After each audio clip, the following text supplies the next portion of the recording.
Bienvenidos todos a esta nueva sesión de presentaciones de libros en nuestro canal de YouTube de Sultana del Lago Editores. Soy Luis Peroso Cervantes. Tengo el honor, el inmenso placer de presentarles a Antonio González. Antonio, dale un saludo a los que se van conectando hasta ahora en esta presentación de tu libro, de tu nuevo libro, con Sultana del Lago Editores. Bueno, efectivamente, un saludo para todos mis amados estudiantes a nivel nacional. Muchos me han llamado. Estoy pendiente de la entrevista. Muchos están fuera del país. Seguramente también se van a conectar. Y bueno, un saludo para todos a nivel nacional. Bueno, Antonio, ya comenzamos a recibir mensajes. Por aquí te envía un mensajito a Liz Betania González. Dice, excelente libro, lo recomiendo. Y el libro que estamos presentando esta noche, para los que no saben, los que no conocen a Antonio, los que no saben la labor que ha venido haciendo desde la educación, ahí les estoy mostrando la portada. El libro se llama Psicopedagogía al alcance de todos. Y tiene un subtítulo que es, que lo describe, que describe cómo funciona este libro. Dice, develando los misterios que bloquean el proceso de aprendizaje. Ese es más o menos el mapa con el cual develamos qué significa este interesante libro que desde hoy ya puede ser adquirido en Amazon y que, por cierto, Sultana del Lago Editores se complace en poder llevar ahorita a la Feria Internacional del Libro de Venezuela y a todos lados promoviendo a un autor venezolano. Háblanos un poco de tu trayectoria como educador, Antonio, y por qué escribir este libro. Bueno, fíjate que yo me inicié dando clases hace 40 años, por el Ministerio de Educación, 30 años, ya en proceso de jubilación. Comencé en escuelas, liceos, tecnológicos, universidades, trabajando siempre en el campo docente. Y es curioso lo del título, desvelando los misterios del proceso de aprendizaje, porque en la mayoría de los casos que me tocó atender en mi espacio de la unidad psicoeducativa, siempre llegaban los profesores con una inquietud. Mire, profesor, usted como psicopedagogo, a esos muchachos yo les doy oportunidades, les hablo, les digo lo que deben hacer, pero no responden al programa. No sé cuál es el misterio, ¿será que el problema lo tengo yo? Los representantes siempre me llegaban, yo no sé cuál es el misterio, profesor, ese muchacho yo le doy todo lo que puedo, pero no rinde, viene aplazado, no sé cuál es la razón por la que no entiende. Y la mayoría de los estudiantes que también me llevaban al espacio UPE hacían la inquietud. O sea, yo no sé qué pasa, profesor, porque yo a veces leo, no comprendo, no entiendo. Y de ahí surge la idea de hacer un compendio de estos 30 años de servicio, recogerlos en un escrito para el mundo. Es decir, ¿qué hay tras bastidores? ¿Por qué me cuesta aprender? ¿Por qué me cuesta adaptarme a un programa de aprendizaje? Bueno, y ahí van a encontrar un mundo de respuestas, pero bueno, ya lo seguiremos conversando a lo largo de esta entrevista. Claro, mira, este es un libro que es un libro de historias. Es decir, no es un libro en el que usted se va a encontrar a un profesor que agarró su tesis y la convirtió en un libro, que mucha gente, muchos doctores, se terminan haciendo eso, ¿no? Es decir, transformando lecturas académicas, materiales académicos en libros. No, este libro es toda la sangre que ha corrido por las venas de Antonio González, de este educador con más de 30 años de trabajo a favor de la educación de los niños, a toda la sangre que ha corrido por tus venas, bueno, vertida en esta experiencia. Es un libro, por supuesto, con la formación académica tuya, con tu doctorado, con todas tus luces, pero sobre todo también es un libro vivencial y que está lleno de historias. Háblanos de algunas de las historias que cuentas. ¿Cuáles son quizás las más llamativas? Bueno, fíjate que es interesante lo que tú dices, ¿no? Porque la mayoría de los libros vienen en un estado formal, un lenguaje científico técnico, ¿verdad? La mayoría de los libros que nosotros nos encontramos, bueno, por el carácter científico que debe tener, utilizan un lenguaje bastante específico, ¿verdad? Pero yo quise todo lo contrario. Yo lo que quería era que este libro fuera para todo público, para los representantes, para los docentes, abogados, ingenieros, médicos, en cualquier área del saber. Porque la mayoría de mis estudiantes que me tocó atender eran hijos de militares, médicos, abogados, profesores, ingenieros, amas de casa, ¿verdad? Entonces, de ahí se recogieron una serie de historias. Todas las historias que se narran en este libro son reales, son de la vida real. Claro, uno como escritor tiene que cambiar todos los datos para salvaguardar la integridad de todos los involucrados. Por eso se hicieron los cambios, ¿verdad? Vamos a ver, por ejemplo, el caso de una historia en general, ¿no? Una historia en general de todas las que se cuentan, porque aquí se narra la tragicomedia que viven los estudiantes dentro de las instituciones educativas, ¿verdad? Por ejemplo, me llegó en una oportunidad un estudio de caso de un joven que se negaba a estudiar, venía aplazado en casi todas las asignaturas, los profesores no encontraban cómo orientarlo, adaptarlo, dado que él presentaba debilidades en el convivir.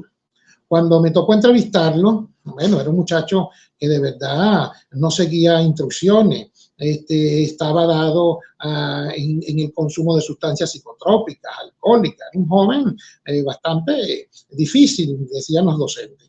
Bueno, cuando entrevisté a la madre, me encuentro qué era lo que había tras bastidores, por qué este joven se comportaba de esta manera, qué era lo que lo llevaba a actuar de esa forma. Bueno, y entonces aquí en el libro van a encontrar, por ejemplo, que este joven venía de una situación intrafamiliar bastante difícil, había conflictos con el padrastro, había conflictos con la madre, el padrastro se había matado delante de ellos, él vivía una situación bastante comprometedora con los hermanos, bueno, ya había experimentado una vida bastante adelantada para su edad, ya había tenido relaciones sexuales con personas mayores que él, bueno, era un problema intrafamiliar. La variable que estaba interfiriendo era de orden afectivo, era un conflicto intrafamiliar. Claro, los docentes, ajenos a todo esto, porque no tienen esa técnica para descubrir que hay tras bastidores, bueno, no entendían cuál era el problema que tenía este muchacho.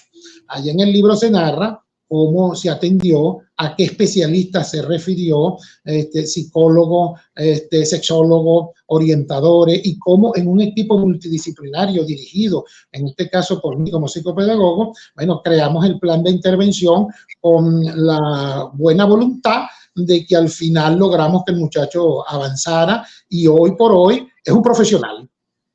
Hoy por hoy es un profesional. O sea, es un trabajo fácil. Que es un trabajo casi de arqueología, poder conseguir el problema que hace que un joven esté bloqueado para aprender y un psicopedagogo motivado y con conciencia de que cada joven tiene la oportunidad de convertirse en algo mejor, en lo que nosotros queremos, sí, tenemos ideal como sociedad, entonces podría, ¿no?, atreverse a transformar la realidad. Y sí, tu libro le entrega esa base, tu libro le entrega esas estrategias a los psicopedagogos. Sí, porque fíjate que hay una diferencia entre lo que es el docente de aula regular y el especialista en problemas de aprendizaje. Yo soy licenciado en dificultades de aprendizaje, egresado de la Universidad Nacional Abierta Núcleo Aragua a nivel nacional, en la Universidad Nacional Abierta. Bueno, y fíjate que como psicopedagogo, ¿verdad?, uno es investigador. ¿Cuál es la diferencia entonces que hay entre el docente de aula regular y el psicopedagogo que es investigador? Bueno, el docente por lo general crea un programa de clase basado en el diseño curricular que lo orienta. Una vez que él tiene su programa, él ahí vacía una serie de contenidos que se suponen son los necesarios para que el estudiante se convierta en ciudadano, porque ese es el objetivo de la educación. El fin último de la educación es crear un ciudadano apto para el ejercicio de la vida en democracia, bajo los principios de la solidaridad, del bien común, con una visión humanista, científica, como agente de transformación social. La gran pregunta es, ¿cómo logramos eso? O sea, el estudiante dentro del aula regular tiene una cantidad de de alumnos, y entonces son diversos. Ahora él va a desarrollar un contenido. El docente de aula regular se centra en el contenido. A él le interesa desarrollar, cumplir con el programa. Él por la cantidad de alumnos que tiene y las circunstancias que lo rodean en el proceso pedagógico, bueno, él está limitado porque él tiene que desarrollar, él tiene que cumplir con un programa. Ahora, ¿qué sucede? Cuando vemos que el estudiante no se adapta a esa planificación, no se adapta a esos contenidos, decimos entonces que tiene una dificultad de aprendizaje. Esa dificultad puede venir de dos órdenes. Puede ser una específica, es decir, porque tiene un compromiso orgánico, de repente tiene debilidades visuales, auditivas, o presenta digamos, un autismo leve, o tiene Asperger, o tiene algún compromiso en general de orden orgánico.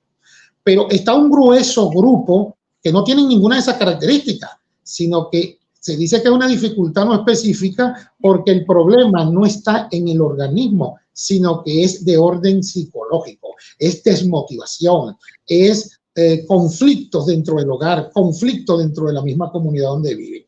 Ahora, ¿quién y cómo se va a investigar todo esto? Allí surge la figura del psicopedagogo. Una figura por demás novedosa dentro de Venezuela, porque recuerda que el campo de la psicopedagogía se viene aplicando en Venezuela a partir de los años 80, a partir de los años 70, 80, porque antes eso no existía. Ahora bien, el psicopedagogo, como investigador, tiene que ponerse tras bastidores. Vamos a ponerlo con un ejemplo.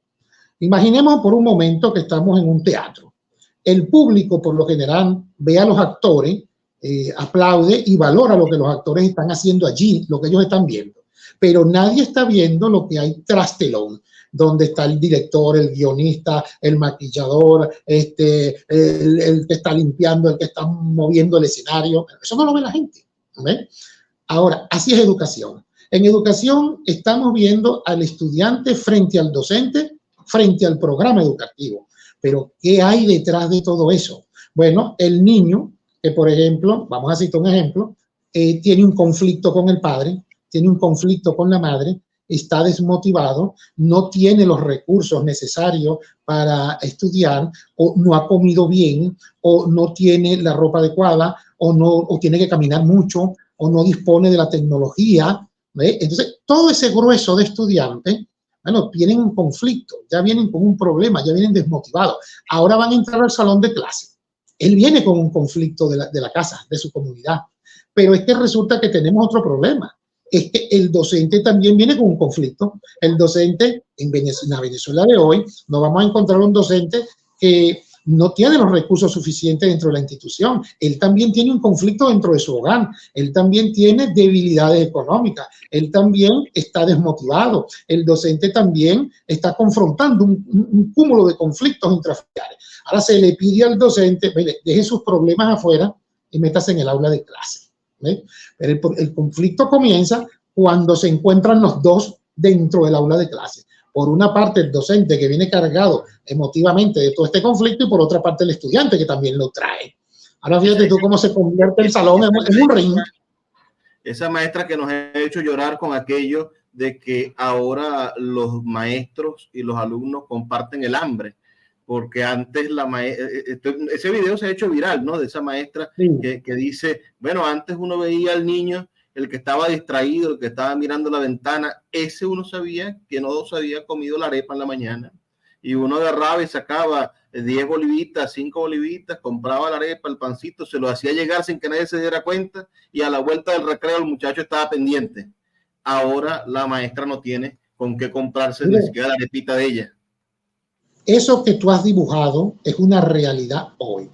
Yo, como muchísimos docentes, siempre iba a la cantina, hablaba con las amigas de la cantina y entonces les decía, mire, apárteme para fulano de tal. Yo tenía una pequeña lista de estudiantes en situaciones críticas que me contaban que no habían comido, que habían tenido problemas en la casa, que habían salido molestos, que no habían desayunado o que no habían almorzado, y yo siempre les compraba una empanada, una malta, y uno con su sueldo, aunque no era una gran cosa ya tampoco, pero sí, uno podía cubrir todos esos gastos quincenal y mensual, uno iba abonando, uno iba pagando. A veces yo hablaba con el personal directivo, quienes en un pequeño fondo a través de la cantina, bueno, se le hacía este tipo de ayuda a los estudiantes. La realidad de hoy es que, ¿cómo lo hace uno? ¿Cómo lo hace uno para cubrir la necesidad de estos estudiantes si el docente tampoco tiene cómo pagar pasaje? El docente se va a pie, el docente debe el alquiler, el docente no ha pagado luz, el docente no tiene cómo recargar el celular para mandarle la programación a los estudiantes. Eso es una variable generadora de bloqueos de aprendizaje. Eso ha sido un drama en esta supuesta educación a distancia que se desarrolló durante la pandemia, y era que el docente no tenía un teléfono, el docente no tenía, primero el sueldo no le alcanzaba para el saldo, el que tuviera teléfono, y había docentes que no tenían teléfono para poder hacer esas clases a distancia. Y peor aún. Y peor aún. Te escuchamos. Ajá. Y fíjate, y peor aún, porque le voy a agregar algo más a eso que tú dices, es que también tenemos el caso del docente que no manejaba la tecnología. Claro, no sabía manejar una computadora y después le pones a un teléfono celular donde tiene que tratar a todos los representantes, a los alumnos que son unos aviones. Entonces, fíjate que muchas veces el estudiante manejaba la internet, el celular, mucho mejor que el docente, porque el docente no sabía manejar un correo electrónico. De hecho, cuando yo trabajaba a nivel de maestría en una universidad formando estudiantes, haciendo docentes en el área de educación especial integral, me encontraba que había docentes de la vieja escuela que no me entregaban los trabajos porque me decían que yo no tengo correo y yo no lo sé hacer, tengo que esperar que la hija mía me mande el trabajo porque yo no se lo sé hacer, profesor, así. Entonces, fíjate tú, este tipo de docente que está atrasado respecto de la tecnología, se consigue con un estudiante que lo supera en tecnología, pero producto de la pandemia, ahora él está obligado a utilizar esa misma tecnología para enfrentarse con ese estudiante. Y entonces fíjate dónde van llegando las variables generadoras de dificultades de aprendizaje. Y esto es interesante porque ¿a qué le llamamos bloqueos de aprendizaje? ¿A qué le llamamos interferencia en el proceso de aprendizaje? ¿Ves? Hay variables de tipo pedagógico, hay variables de tipo tecnológico, hay variables de tipo orgánico, de tipo psicológico, de tipo económico, entre otras. ¿Cuál de esas variables es la que está haciendo peso o en un paquete de variables juntas están haciendo peso para que esos estudiantes no avancen? El problema, mi estimado amigo Peroso, es que la cabulla siempre revienta por lo más débil. Entonces siempre le echamos la culpa al estudiante. Ese estudiante flojo, ese estudiante vagabundo, ese estudiante no sirve. Esas son las expresiones que se escuchan, ¿ves? Pero nadie dice, y el mismo docente no se da cuenta, que él también es una fuente generadora de aprendizaje, de dificultades de aprendizaje. El mismo docente tiene que crear conciencia de que en qué momento yo estoy siendo fuente generadora de bloqueos de aprendizaje. El mismo sistema está siendo fuente generadora de dificultades de aprendizaje. Antonio, hay un elemento que a mí me conmociona del proceso educativo venezolano contemporáneo. Está prohibido raspar, aplazar a los muchachos. Ya no es un proceso sumativo. Pasan de grado los muchachos sin haber cumplido, sin haber obtenido las competencias o con competencias, hablando de los currículos de competencia que son ahora, con competencias deficientes. Es decir, no terminan primer grado leyendo, pasan a tercer grado sin haber aprendido a multiplicar, pasan a cuarto grado y a quinto grado sin saber dividir, y así van arrastrando faltas de procesos educativos que finalmente, cuando se consiguen con nuevos objetivos más elevados en grados superiores, les va a producir también bloqueos de aprendizaje, porque no van a poder cumplir con los objetivos académicos que se plantean en los currículum. ¿Qué opinión te merece eso? Bueno, fíjate que es interesante el planteamiento que tú haces, Luis, pero eso es complejo. En verdad, eso tiene muchas aristas. Es complejo y tras complejo lo que tú estás planteando. Por una parte, vamos a hacer un poquito de historia en líneas generales. Tú, no sé si igual que yo y muchos como yo, que ya estamos, que ya pasamos los 50 y dele, ¿verdad? Venimos de una formación. 24 tengo yo. Bueno, entonces no te tocó esa época que voy a narrar. En aquel entonces, nosotros veníamos de la cultura de la obediencia. La cultura de la obediencia, el maestro que lanzaba un borrador y lo pegaba por la cabeza al muchacho que estaba hablando, el maestro que te levantaba por la patilla, el maestro que tenía una regla y te daba por las manos, y el representante que decía, la maestra es la segunda mamá, y si alguien decía, mira, la maestra lo regañó, la maestra no es loca, la maestra lo regañó es porque usted hizo algo. Entonces, el docente era la autoridad. El docente se respetaba mucho. En aquel entonces la metodología que se utilizaba era la técnica memorística.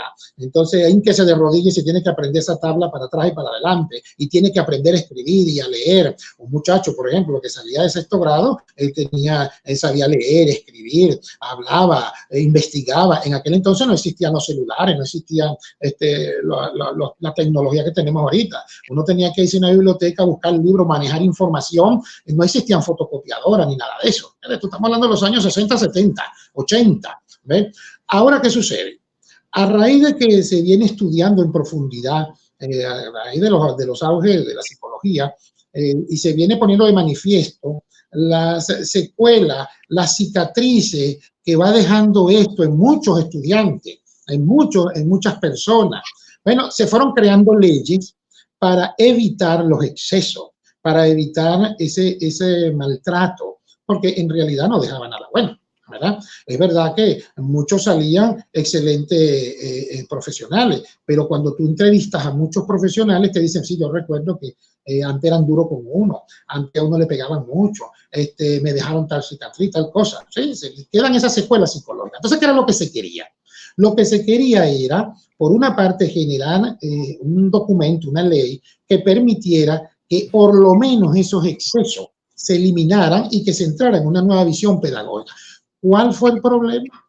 Bueno, que se interpretó mal la intención legal, porque ahora, como tú bien lo has planteado, hemos encontrado estudiantes que, bueno, si tú lo regañas, se puede volver loco. Si usted le castiga, bueno, eso puede volverlo loco. Si usted le dice está aplazado, bueno, eso puede ser que le produzca un trastorno de la personalidad. Y se han inventado cada cantidad de cosas para justificar lo injustificable y le han quitado la autoridad al docente. Entonces, ¿cuál es la consecuencia inmediata? Bueno, si ha llegado al extremo de que un estudiante que no cumple con los requisitos mínimos de lectura, de escritura, lo promueven de grado. Entonces, ¿cómo es posible que tenemos estudiantes en quinto año que tienen debilidades en la lectura y escritura? ¿Cómo es posible que tenemos estudiantes que han pasado de quinto a sexto grado que no te leen, están en el nivel prisilábico, en el nivel de la primera etapa de lectura? Y entonces uno se pregunta, bueno, pero esto no era la intención.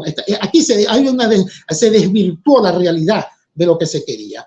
Porque si bien es cierto que nosotros tenemos que utilizar las técnicas más afectivas posibles, las técnicas menos traumáticas posibles para que el aprendizaje surte efecto, no es menos cierto que nada justifica que un estudiante esté en la universidad en los primeros semestres hoy y tú te consigues que tienen debilidades escriturales. Usted le dice, bueno, prepáreme un ensayo, prepáreme un informe y no saben, no lo redactan. Mira, incluso seguimos con muchachos. Claro, porque hemos llegado a niveles de docentes que también tienen esa debilidad. Pero te digo, muchachos que entran a la universidad y no saben diferenciar entre agudas, graves y esdrújulas, algo que se empieza a dar en segundo grado. Están viéndolo toda la vida y nunca lo aprenden. Es cierto, fíjate que yo tengo estudiantes a nivel de posgrado, están presentando su trabajo doctoral, otros sus trabajos de grado, y me dicen, profesor, yo tengo la idea, pero no sé cómo escribirlo. Fíjate la debilidad. Docentes que cuando les reviso, les digo, bueno, chico, pero ¿cómo tú escribiste que ese alumno tiene una debilidad escritural y a ti no se te entiende lo que escribiste? Y se supone que tú eres el especialista que estás haciendo ese diagnóstico. Es contradictorio, mira, ¿no?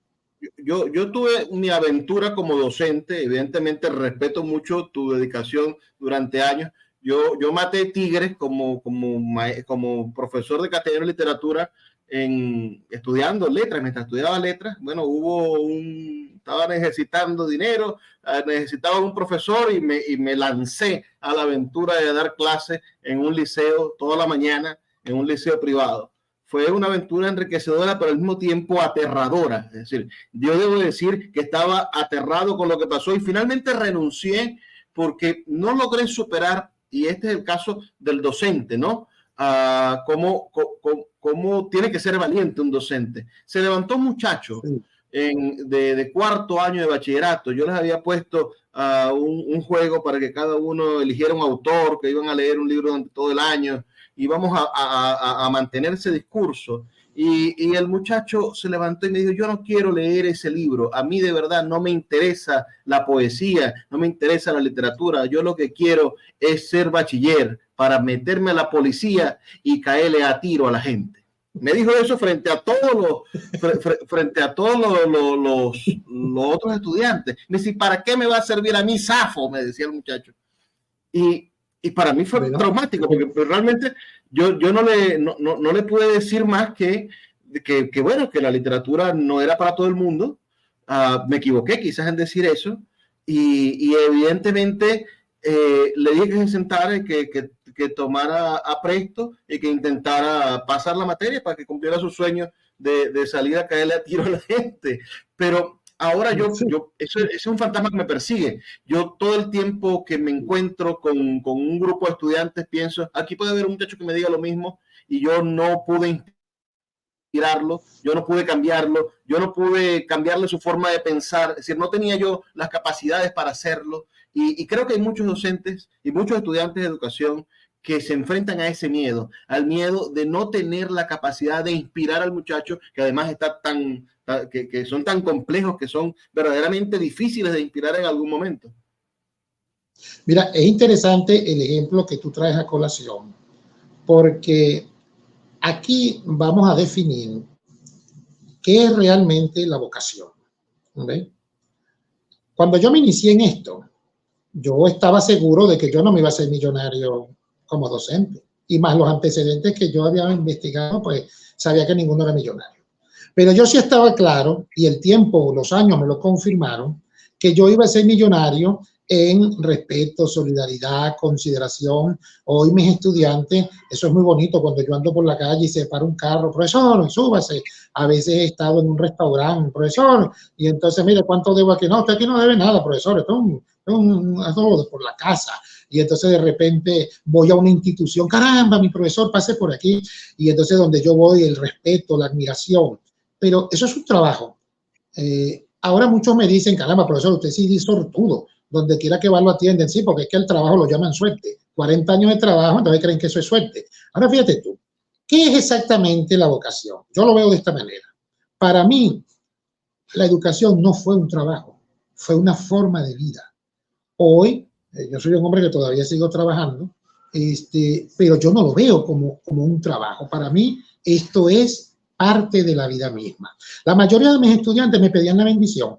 Hoy tengo estudiantes fuera del país que me escriben por las redes sociales, papá, o bendición, esos muchachos que no tuvieron padre y veían en mí esa figura sustitutiva. Porque el docente juega muchos roles. El docente a veces hace el papel de madre, de padre, de abuela, de hermano, de tío, de muchos roles juega el docente. Cuando el docente realmente está comprometido con esta realidad del estudiante, porque conoce las carencias de su estudiante. Ahora fíjate tú, ¿qué sucede cuando un estudiante te dice cosas como las que tú acabas de plantear? A mí me tocó. Yo trabajé en muchos planteles. Me tocó, por ejemplo, cuando me inicié en el Ministerio de Educación, daba clases de castellano y de artística.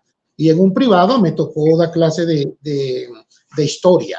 Y entonces el primer día que entré le pregunté a los estudiantes, ¿a ustedes les gusta la historia? Y el 100% menos, a mí no me gusta eso. Yo no tengo ni idea de eso yo la odio. Ahora, la pregunta que tiene que hacerse el docente es, bueno, frente a esta realidad, ¿qué debo hacer yo? ¿Qué estrategia debo aplicar yo para que estos estudiantes se enamoren de la historia? Aquí es donde el pedagogo, frente a esto, lo asume como un reto. ¿Ve? No se aflige, no se deprime. Por ejemplo, yo tuve el caso de cuando daba clase de artística, me encontré con un grupo que salieron aplazados en la primera evaluación. Y yo decía, bueno, pero no puede ser que todos hayan salido aplazados, entonces el problema no tengo yo. Entonces me puse a investigar y me doy cuenta que la terminología, la metodología, no era la más adecuada para ese grupo. Así que decidí borrón y cuenta nueva. Le dije, señores, traigan material de desecho, traigan lo que consigan. Eso llevaron piedra. Yo en ese entonces trabajaba en Amazonas. Y entonces los muchachos me trajeron piedra, trajeron caracoles, trajeron, bueno, clavos, tablas, todo lo que consiguieron en su casa. Y empezamos a hablar del cubismo, hablamos de cinetismo, hablamos de abstraccionismo. Bueno, y fuimos montando todas las obras. Recuerdo que hicieron unos vitrales de Cleopatra en unos vídeos que consiguieron de botellas y demás. Bueno, que se ganó el concurso y la directora lo colocó en exhibición en la entrada del plantel. Fíjate, y todos mis estudiantes se enamoraron de la artística. Entonces, ¿quién tenía el problema ahí? El problema lo tenía yo como docente. Pero entonces el verdadero docente tiene que descubrir que el problema no está en su estudiante. El problema no está en ese grupo. Que tengo yo que evaluarme sin miedo, sin temor. Que tengo que asumir. Bueno, hay estrategias. Y precisamente como investigador, como docente, yo tengo que valerme de todo eso. ¿No ven? Entonces, no debo sentirme frustrado. Entonces, ¿qué te recomiendo yo en este caso? Bueno, no se sienta usted frustrado, mi estimado Luis Peroso, ¿verdad? Sino todo lo contrario. Usted tiene que cerrar ese ciclo, leerse este libro, que seguramente que ya lo hizo, y encontrar ese mundo de variables que bloquean el proceso de aprendizaje y empezar a descubrir que hay estrategia, que quizás el problema no lo tenían los estudiantes, que usted tiene un conocimiento, pero que tiene que aprender a transmitirlo de otra manera. Cuando el docente se quita ese orgullo, cuando el docente es humilde, cuando el docente dice, bueno, sí, cuando ese muchacho me dice a mí no, entonces yo tengo que enamorarlo. Es como cuando el padre, el hijo, le dice que no y por eso el padre lo va a matar, por eso el padre lo va a botar de la casa, por eso le va a negar todo. No, entonces el padre tiene fe y dice, yo poco a poco voy a buscar las estrategias para que este muchacho sea un hombre de bien. Y esa es la idea, nuestros estudiantes. En cierta forma, nosotros lo vemos como hijos. Quizás por eso nosotros desarrollamos un afecto tan grande con nuestros estudiantes. Yo recuerdo que los primeros estudiantes que yo tuve, yo lloraba cuando se me iban de un grado para otro, y los maestros viejos de aquel entonces me decían, no te preocupes, que a todos nosotros nos pasó lo mismo. Ya dentro de 4 o 5 años eso se te va a pasar. Y bueno, fíjate que no es así. Yo, cuando trabajaba en la Academia de Policía, tenía 100 cadetes ahí, yo era su asesor de investigaciones, y cuando se estaban graduando, entonces me dio por llorar, me dio sentimiento, porque habíamos desarrollado una amistad tan grande que ya yo sabía que ellos se estaban graduando y se nos estaban yendo de la academia. O sea que después de viejo, todavía uno siente eso por sus estudiantes. Profesor Antonio González, vamos a intentar cerrar un poco ya porque hemos hablado bastante, creo, y ha sido verdaderamente constructivo, y este libro de verdad tiene muchísimo que ofrecerle a las personas que lo van a empezar a comprar desde este momento, pero vamos a intentar convertir este libro en una experiencia para todos, precisamente como se llama. Les recuerdo otra vez la portada del libro para los que la buscan en Amazon. Se llama Psicopedagogía al alcance de todos y tiene un subtítulo que dice Develando los misterios que bloquean el proceso de aprendizaje. ¿Hacia quién va dirigido este libro? Es decir, ¿va dirigido exclusivamente a docentes, a estudiantes? ¿Una madre puede comprar este libro para entender qué es lo que está bloqueando a su hijo? ¿Para quién escribió Antonio González este libro? Esto es un libro para todo público, para amas de casa, para representantes en general, para docentes, para psicopedagogos, psicólogos, médicos, abogados, ingenieros, militares, para todo público que está atravesando una situación en la que se pregunta ¿por qué me cuesta aprender? ¿Por qué a mi hijo le cuesta aprender? O a su sobrino, o a su hermano, o a su amigo. ¿Por qué le cuesta? ¿Cuál es la situación? De concienciarse primero de que existen unas variables que están incidiendo negativamente y que en la medida en que yo las conozca, en la medida en que yo las maneje, yo puedo atender y brindarle mejor opción a esa persona.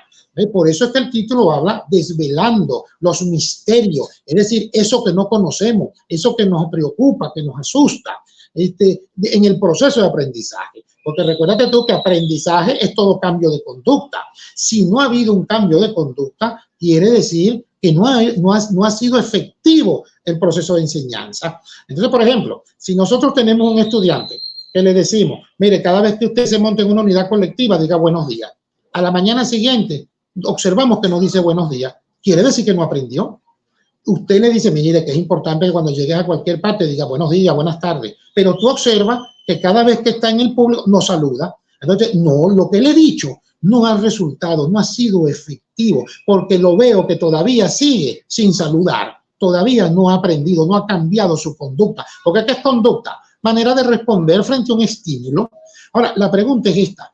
¿Por qué este sujeto no ha aprendido? Es decir, no ha surtido un efecto positivo para transformar su conducta. Y esto es lo interesante, porque en este libro vamos a encontrar un mundo de variables que inciden y que no conocemos.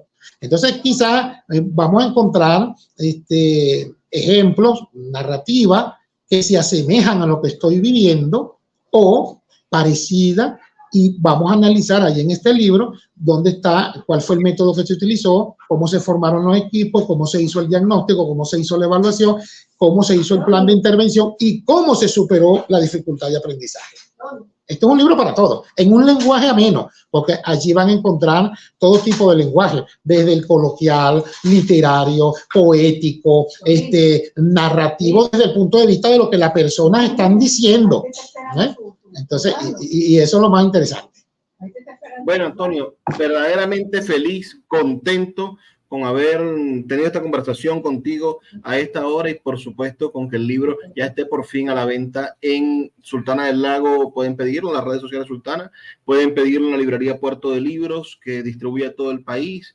Pueden conseguirlo la semana que viene en la Feria Internacional del Libro de Venezuela en Caracas, y ya está en Amazon para que en cualquier parte del mundo ustedes puedan leerlo. Este maravilloso libro de Antonio González, te he dicho Gutiérrez, me he equivocado. Antonio González, Psicopedagogía al alcance de todos, desvelando los misterios que bloquean el proceso de aprendizaje. Muchísimas gracias por tu confianza y por tu apoyo y por haberle dado a Sultana del Lago la oportunidad de presentar este libro. Bueno, igualmente, gracias a Luis Peroso y a todo el equipo que te acompaña en Sultana del Lago, porque ustedes hacen un trabajo en verdad muy noble, porque hoy